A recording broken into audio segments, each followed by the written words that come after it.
Victon.info presents an exclusive video, Parapsychology and Psychology Approach. Hello my friends, I'm happy to welcome you to my video blog at my website victon.info. The topic of today's edition will be a thorough discussion about spiritual larvae. And precisely, I will tell you about one particular kind of larvae and I will go in depth about it. That is the kind which in my opinion is the most dangerous one. That is the kind of spiritual larvae which people create on their own. In the beginning, I will give you a short classification of larvae. There is a kind of larvae which could be casted on a person through witchcraft. Another type can attach when a person travels in an out-of-body experience without the proper knowledge on how to do it. Larvae can also attach when our astral body travels, when we're asleep, and we do not know how to correctly get inside the particular dream.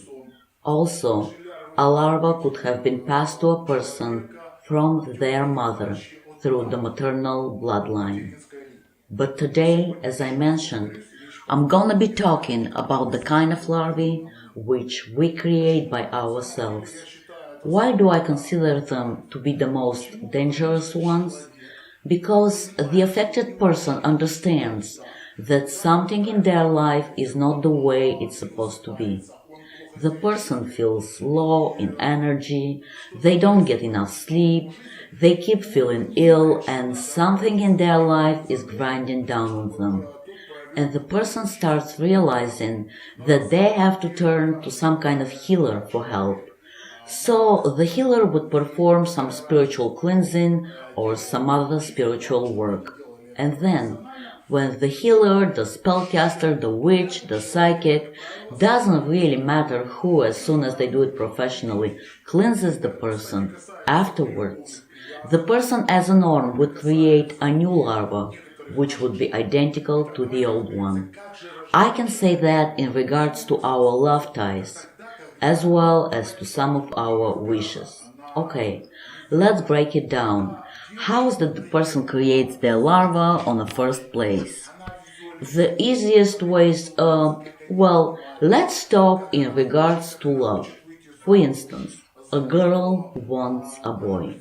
She visualizes them together, how they kiss and make out, how they're getting married at their wedding, her in a white dress, him in a groom suit. She dreams about him all the time, and she carries that thought form everywhere with her. She lives inside that thought form. She goes to bed and she wakes up with it. And essentially, all of that prevents her from concentrating on what's really going on in her life. People often call that a soul tie, and besides, that's a love tie. Now let's see what's going on behind the curtains. When the girl visualizes that particular guy, we will assume his name is Ivan, so she loves Ivan, so she dreams about him, his red hair and his brown eyes, how handsome he is. But what does she do in reality? She summons his phantom. This phantom appears in front of her and she's feeling some kind of love. By the way, there are sexual soul ties based on masturbation. I apologize for saying it like that, but in reality, that can happen too. And here I will go in depth on this subject.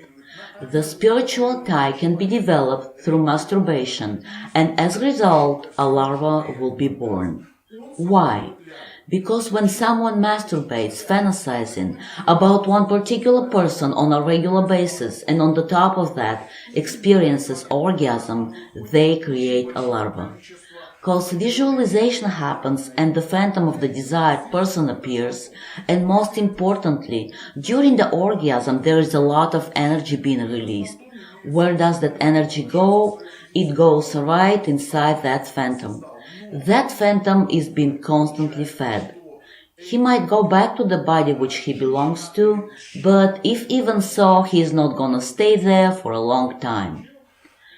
When a woman masturbates thinking about a man, or a man masturbates thinking about a woman, they draw to herself or himself that desire, that obsession of theirs, so to speak. And in this very way, the person creates a spiritual substance, which they constantly and continuously feed with their own energy. The energy adds up and some larva is being born. Further on, when the larva keeps receiving more energy, she signs up on the mental field. Her signing up on the mental field is the reason why this substance, the larva, will develop intellect. What kind of intellect? She will have some basic life needs, some basic life instincts. She will want to eat. She will get hungry and she will depend on the energy of the person who created her for food. Of course, when the girl was masturbating thinking about Ivan, she has given birth to that larva, so who is the larva gonna go back for lunch? She's gonna go back to her mom. And that is why the larva gets attached. For example, if the person have been masturbating, like in the case of our girl, the larva would attach to the second chakra. She could attach to the uterus or the ovaries. In reality, the girl might actually attract Ivan and get what she wished for, but meanwhile, she will not get rid of the larva. Which means that she will further and further feed the larva, and in time, the girl will become ill. Because attracting a larva is a matter of one thing, while getting rid of a larva is a matter of another. A similar thing we can say about our wishes. People can create larvae by dreaming about material, soulless things. Now, let's move away from women and masturbation. Let's talk about men. Example, a man desires a car. He dreams about that car all the time. He walks around thinking, oh, Toyota this, Toyota that. And what happens is that he summons the phantom of Toyota, which is a soulless substance, yes, but he wastes a whole bunch of his own energy, and what happens is that he creates a spiritual substance, which also signs up on the mental field and starts growing intellectually. In real life, when the person releases energy and feeds the substance, that substance does not grow to enormous proportions. She grows to some particular size, she develops cognition and starts thinking, and then she starts sending her energy to her own egregor. The person, in essence, becomes a spiritual donor. The same thing we can say about carrying a grudge against someone. When a person is mad at someone, they carry that person with them. They go to bed and wake up with thoughts about that person. They put their ill feeling in their bag of bad memories.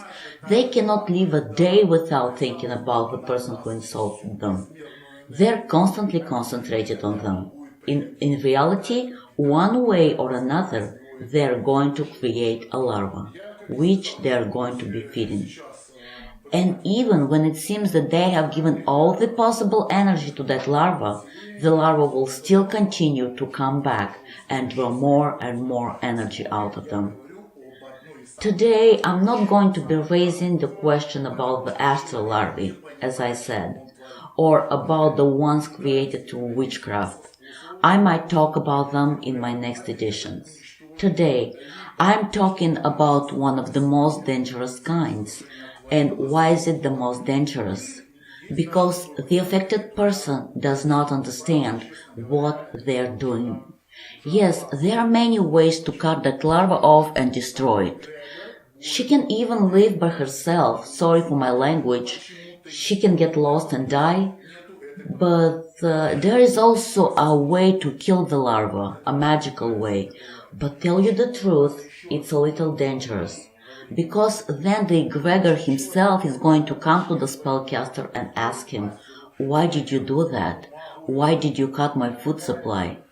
So, there are many ways to get rid of that larva. But why is it dangerous? I keep repeating myself. Because the person, full of hopes for the better, comes to the spellcaster or to the healer and says, well, I have that problem. I cannot forgive. I live with that constant thought about the person who insulted me. Or, I have a sexual tie. Please remove that sexual tie. And the healer does cut that tie off. And the larva moves away from the person. But in time, she might come back. She might come back by deceiving. Her egregor is going to send her. She will start by sending some kind of drug like some pleasure thoughts to her owner, to her donor, to her mom. Do you remember how good it was? For example, the girl, she has memories about her orgasms, about the fantasies of having sex with the man of her dreams. Possibly that did not happen in real life, but in fact, she did have orgasms. She had some emotions, some feelings and memories associated with them. You know, people tend to remember the exciting moments of their life. The larva would send the girl some adrenaline, which like a drug will excite the mind, and the girl would start thinking about the desired person all over again, creating a new connection with the existing larva, or she could create a brand new larva, which will be identical to the previous one. One person can have many different larvae like that. For example, a girl might hold a grudge against Maria because Maria, a long time ago, took Ivan away from her. At the same time, the girl might want Ivan back as well. So she will have a larva based on her grudge against Maria and another larva based on her love to Ivan. The third larva could be based on her hate to her boss at work. The saddest thing is that all of these larvae have destructive properties. The people who have them will get old faster. A person won't have any big success in anything that he or she starts. In fact, they won't have any success in anything at all. The person would just exist. All that he is gonna be able to gain is that minimal income, enough for him to survive. He will not make enough for any spiritual development. He won't have enough to afford any luxuries, to afford anything like travel or nice clothes. They will just make enough for some basic life needs and for creating some drama, enough to maintain that level of energy needed to sustain the larva. If the person does not pay attention to that like for a year, 2, 3, because in reality it depends from case to case, but within 5 years there is an actual possibility to remove the larva. Or within 7 years there is a way to remove the larva too. But if the person has lived with a larva and the person has created one larva, they develop an ability to easily give birth to more of those larvae. I'm not speaking only in regards to women. Any person who obsessively dreams about a thing and feeds it with his illusions, visualizations, thoughts, this person gives a birth to a spiritual substance, which becomes a larva. When the person has lived that way for 20 and more years, it's impossible to save them. Why am I saying that? I often have people my age who come to me and say, my parents have a big problem. They feel sick all the time. They live holding grudges. They live in their past. In reality, their parents are beyond help. Why? For the simple reason that they have created a few of that larvae. I would say possibly more than 5, maybe more than 10. If a person lives holding grudges, his kidneys get affected, thyroid can get affected. Spiritually, the larvae have drawn all the energy from the chakras. They made the person starve himself spiritually. When the person keeps spiritually starving himself, he starts drawing energy from his own hidden spiritual reserve. That is when we can say that the larvae have exhausted him, and he has already been programmed to to a lower spiritual level. He lives on lower vibrations. It's impossible to take away that style of life. It's impossible to change it. People who have lived like that for 20 years, they're already at certain age. The older the person is, the harder it is to change their ways. We all know that. The wax that the person has been made of is not as plastic anymore. And it's harder to achieve the desired results when you work with these people. Here I will give an example with the elderly people who lived when the former Soviet Union fell apart. First, they got ripped off from all of their life savings, and then they fell behind because the capitalism started building. During the times of the Soviet Union, the Soviet people had their production of dopamine and serotonin disabled, as well as of the adrenaline, but mostly of dopamine, the neurotransmitter which drives the person to move forward for reaching some goal. Dopamine is the one responsible for making us happy when we move to some purpose and get results with it. This function was disabled in the Soviet people because the Soviet Union and the Communist Party was supposed to produce their happiness for them. I'm talking about the generations of people born in the 50s, 40s, in the 30s, and earlier in the last century. A lot of them did not know how and were not able to produce dopamine. That is why, when the former Soviet Union fell apart, these people continued living in the past. They carried grudges, and they gave birth to a lot of larvae for themselves. Person like that would live in their past, would live carrying grudges. Essentially, he has become a spiritual donor, and it's not possible to help him. I had many offers to heal people like that. I was offered a lot of money for it. But sorry, I cannot just take money from someone and not do anything about it. I understand right away when the person is helpless. I cannot do anything, and maybe that's the bitter truth, but that's how it is. The same thing I can say about alcoholics and the people dependent on drugs. People who have given up drugs and alcohol and sustain on their willpower to not do it, well, they still think about it, right? Even if they have been coded for 3 or 5 years of sobriety, they keep thinking for all the duration of the 3 or 5 years. Okay, that time will pass, and I don't know whether I'm going to continue on without drugs, but that was so good when I was using. It was such a dope feeling. Yes, it was bad. I looked like a pig. I'm not supposed to drink. But they still think about it, and they feed that thought form, and they create a spiritual substance. Even when the person does not drink or use, they can still create a spiritual substance and feed her. Only in a psychological way, not battle, but through self-analysis and self-talk, the person can chase the larva away and get rid of it. For example, I like giving examples, and I like giving examples from my own life. I used to smoke cigarettes earlier in my life. That's not a secret, and I used to smoke a lot. But thanks God, I haven't been smoking for about 10 years now. And which is weird, I get mad at smokers. And why I get mad at them is because I went overboard with my psychological work. I did not quit smoking through my willpower. People ask me, how did you quit smoking? Was it through some magical way? You probably did some spell about it. No, I just quit it. I psychologically pre-programmed myself. That's a great defense, and I'm telling you how it is. I'm a spellcaster.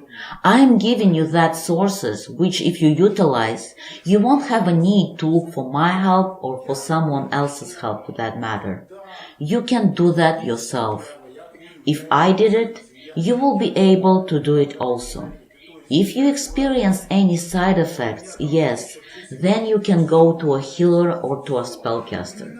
So, how did I quit smoking? I realized that I had a larva sitting inside me, and that when I smoked, I was dependent spiritually. I thought about that cigarette all the time.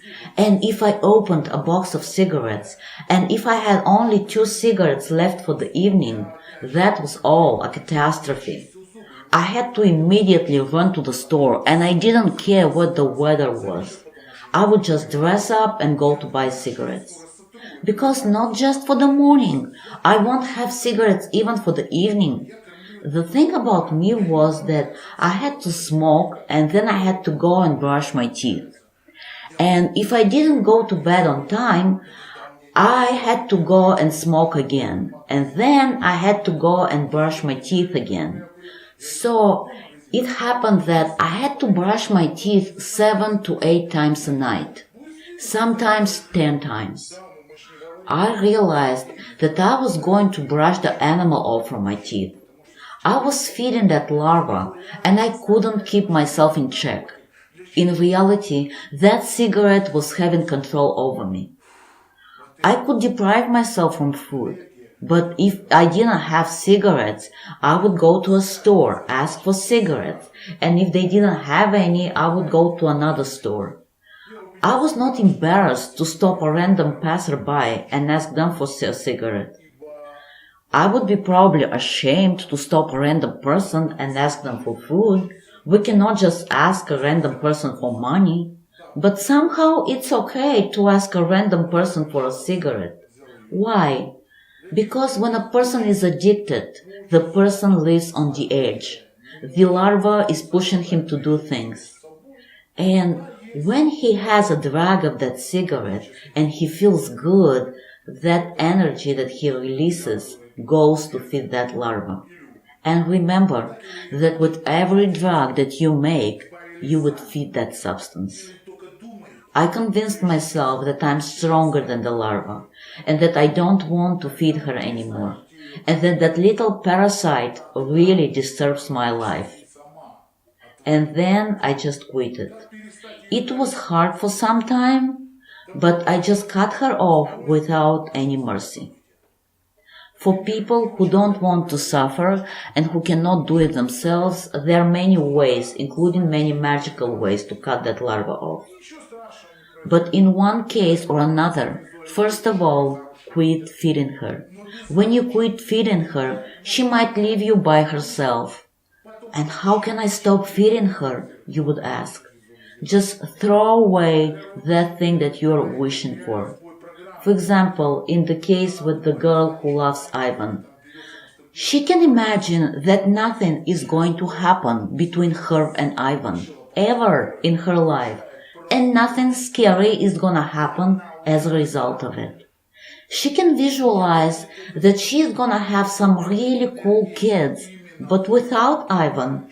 They have come in some unknown way, and first she can start visualizing the kids, and then she can start visualizing another guy. The larva does not like when her programming gets interrupted. For example, the girl might start thinking about Ivan, and then she might start masturbating, and then oops, well, if she has already decided to masturbate, she can turn a porn movie on. And then the girl will not give that energy into the phantom of Ivan. It's gonna go somewhere else. If we do not constantly concentrate on one thing, one image, which we constantly form and constantly feed, there is gonna be no larva created. Why? Some people ask me, how about my wishes? Friends, we have to name a wish, visualize it, and let it go. If we let it go on time, we're not going to create a larva. When you carry a child, you have to carry it to the end of pregnancy. The same way, the larva has to be fed enough to turn into a thought form. I hope I explained everything and thoroughly told you about why I consider the self-created kind of larvae to be the most dangerous ones. Sometimes I clean the client and then he goes and catches a new larva and he is like, why did that happen? Well, because he felt like a victim. By the way, when I talked about parents, I said that they have given birth to many larvae and that they are beyond help. I did not elaborate on that and I'm gonna do that now. When someone considers himself a victim and they complain to other people about their misery, and when they receive from the others the energy of sorrow, they consume that energy like psychic vampires. When a person feels good, when they feel a specific high because they have drawn someone else's energy, that is when I say that they're beyond help. Because they have learned to receive energy by drawing it from another person. So what happens is that the person has just received someone else's energy for free because they complained how bad their life was. And part of their energy has gone through the person, fed him, but he immediately has given it to the larva, because the larva is feeding on his low vibrations. Now I think I told you everything. If you are going to have any questions, you can ask them on my website, because I'm not always able to answer on YouTube. I don't always have the time to answer to everyone on all channels. That is why I'm asking you to ask questions on my website victan.info in the section Questions and Answers. By the way, I will make a reference now to my next video. My next video is going to be about God and about his frequent substitutions. Lately, I have been attacked by atheists and by religious fanatics. That is why I want to talk about God and about what people think when they pronounce the name God. Now I am wishing you everything the best and a life full of health, wealth, happiness and joy. In this video, you were with Victan.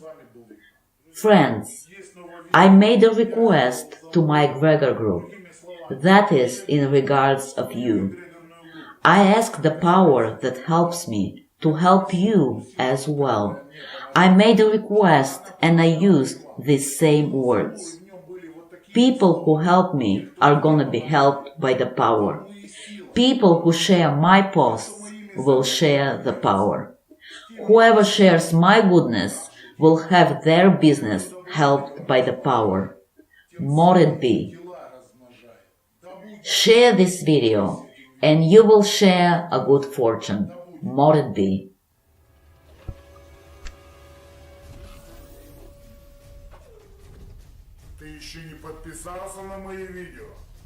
Haven't you subscribed to my channel yet? You should. Further on, it's gonna be more interesting.